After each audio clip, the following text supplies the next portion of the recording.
Hey Internet, it's me. Now, you may notice I'm alone tonight. While I did want to this year include a bunch of different, friends and coworkers and people I know within the film industry, at least the indie film industry, um, they all live in different cities and have jobs and obligations, and it's kind of hard to get people together to find the time to come watch a movie and then stand on camera and talk about it. So some of these videos are just going to be me. And this is one of them. But tonight I am talking about The Shining.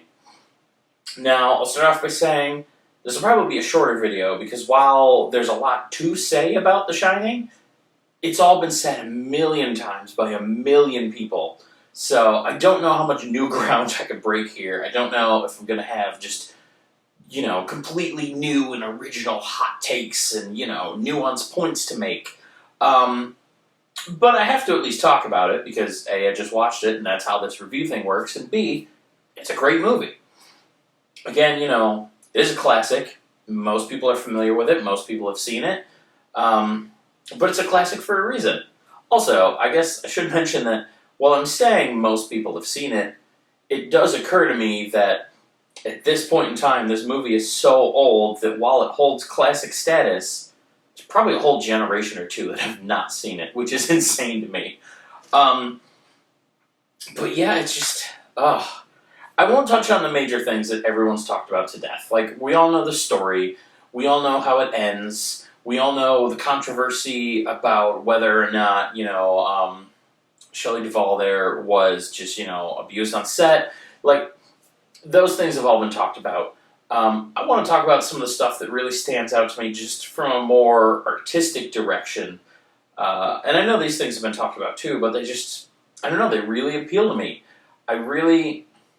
More and more I find myself enjoying movies because of the technical aspects and like the behind the scenes things that went into making the movie that aren't part of like the final story, but just improve the medium overall. For example, the sound design in this is incredible, because that's how words work. Right off the bat, you notice in the introduction, when it's just the car driving on the cliffside with the far zoomed out shot, it's just these loud tones. It's not like a score so much. It's just a foreboding note played loud and long, and it creates some kind of tension and puts you in a state of unease right off the bat. And I really like that. I like that it sets that tone and gives you that expectation that, things are wrong right from the beginning. And, I mean, that's portrayed in the characters too. When Jack is interviewing to take the position as the winter caretaker, you can tell he's putting on a facade in the office. The way he's talking to these people is just, it's too affable and too polite, and it's clearly false. And then right away, as soon as he's not surrounded by those people anymore, when they're taking the car ride up, you immediately find out that he's a bit of a dick. And, I mean, part of me thinks that's because those are the only roles that Jack Nicholson can play. Like, let's be honest, he is a great actor, but he can only play one character. In every movie he's ever been in, he's the same curmudgeon-y, grumpy and or crazy old man who gets louder and more unhinged as the movie continues. And that's every role. I mean, everything from the Joker to Jack Torrance to the old guy in anger management. Like, he's always that character. It's the same character in every movie. He's just Jack Nicholson. For all the crap that people give Ryan Reynolds is the new Jack Nicholson. He just plays himself. But, tangent, my point is, they show you right away that the character's a bit of a dick, and I think that's twofold. One, like I said, just, ease of acting for the actor, but two, I think it kind of makes it hard to distinguish when he really makes the flip into crazy, because he has kind of that angry, dickish energy right off the bat, and so as he's getting crazier, it's not as obvious. Right away, only I think like 2 days in, you see his wife interacting with him while he's writing, and he's just rude to her and saying, "Stay the fuck out of the room and don't bother me," and this and that. And he's just, completely just down dressing her with this tirade. And it's so early on. He can't have flipped yet. Um, so it lays the groundwork for this is where the character's already at. He's already at a 9 out of 10. So getting that extra step to push him over the edge, it's not as noticeable, and it keeps you alert more because you're like, okay, so what are the signs? When does he flip? What is happening here? Like, is something going wrong, or is he just this guy he's always been? So I think that's well done, or well directed, really. I mean, everyone talks about Stanley Kubrick, and I know, he's famous for doing a million takes and being a perfectionist, but you can't argue with the results. Like, he directed the hell out of this movie. The only time there's really bad acting is a few scenes with the kid where it's just, I mean, he's a kid. You gotta give him leeway. Kids can only do so much. I know there are some amazing ones out there, but, he's a kid. So some of his scenes could have been better, but everyone else honestly killed it. But back to my point about other non-acting and story things after I just talked about one for 10 minutes while saying I wasn't going to.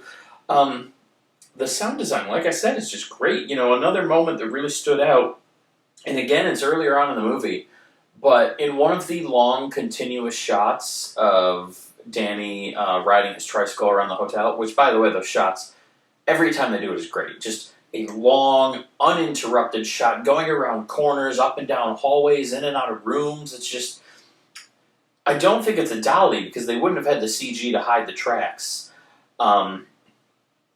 So either it's just someone really steady with a gimbal, or maybe a dolly that doesn't operate on tracks. I don't know. I'm not 100% sure how they did the shot. I'm sure I could look it up. It's all out there. But it's just a really good shot. It looks great. But as they're doing that for the first time in this very long shot, the noise of the wheels of this tricycle on the floor have that same kind of loud, foreboding tone. And then every once in a while, it's broken up by a carpet. So you get this, this loud droning noise, and then it becomes dull for a second, and then as soon as he hits the hardwood, it drones again. And they do that a couple times, and it's just, the audio effect of it kind of activates your nerves and puts you in a state of unease. Like, it kind of, the hairs on your arms stick up a little, and you're not quite comfortable just from the audio, and I love that about this movie. Like, they really, little things that they do just completely change the tone.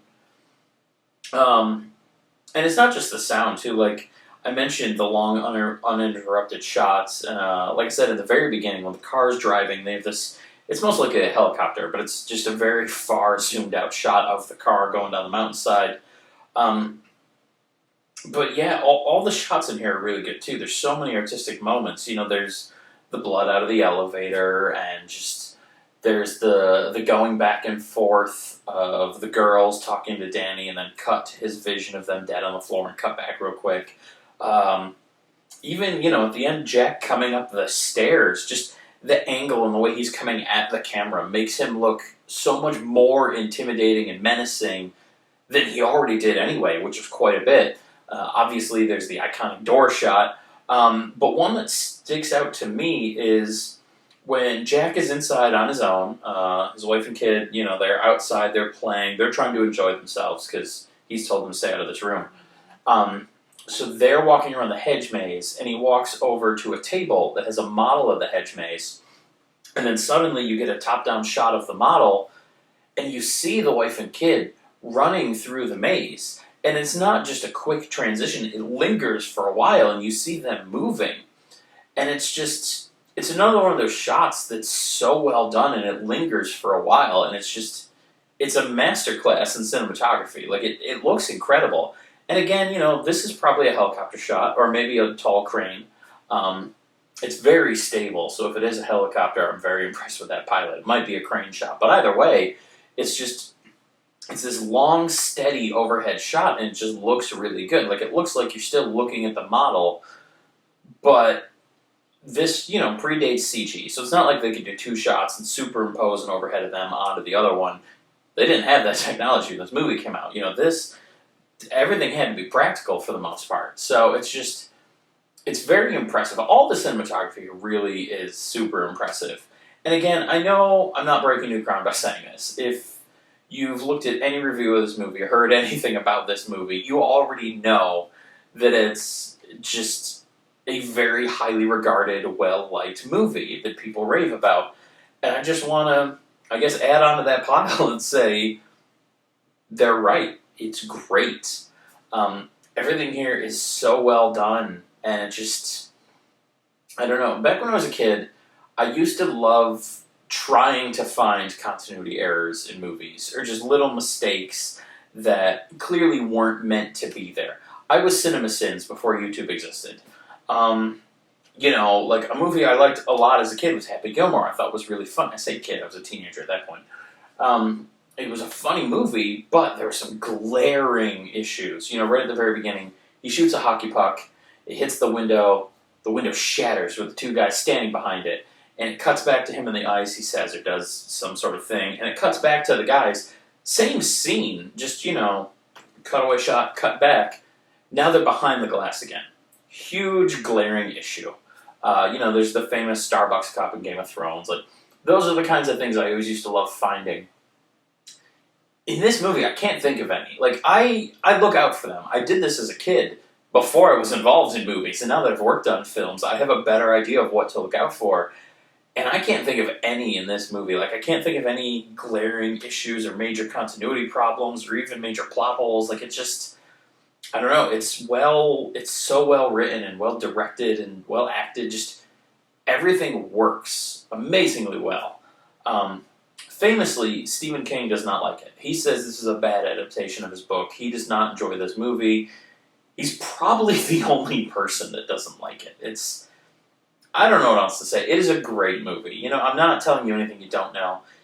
If you are a younger person watching my channel, hey, thanks for watching. I don't know why you are, but I appreciate it. But B, go watch this movie. This is one of those ones that's a classic for a reason. I know a lot of people throw around the term classic. A lot of Hitchcock films that, while I personally like, admittedly can be a bit slow, but people call them classics. You can maybe skip a lot of those. Do the big ones. Watch The Birds for sure, but there are some other ones that if you skipped, it'd be okay. Things like Gone with the Wind or Casablanca. Like, yeah, they're classics, but who wants to watch a 50-year-old drama? I say 50, it's probably closer to 70, because I just constantly remember how old I am now. But a lot of these old things that get the classic moniker, I can't say they don't hold up, they won't hold your interest, because they show their age. I don't know that that's true for The Shining. I think it works just as well now as it did back in the day. There's not a lot of special effects, so while everything is practical, I don't know that matters as much, but there's nothing here that CG or newer technology would have fixed.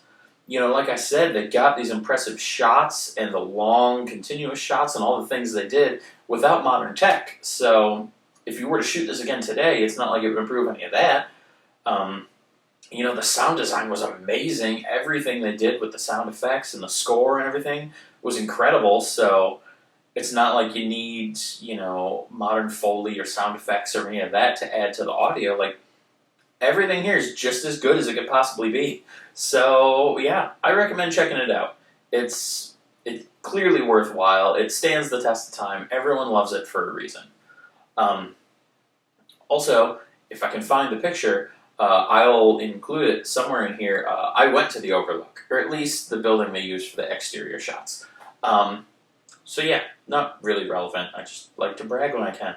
But I think that's it for this video. I've rambled enough about a movie that really didn't need another review to exist. So go watch it, and join me tomorrow for another movie. And maybe someone else. I don't really know. It depends on if I can drag people away from their lives or not.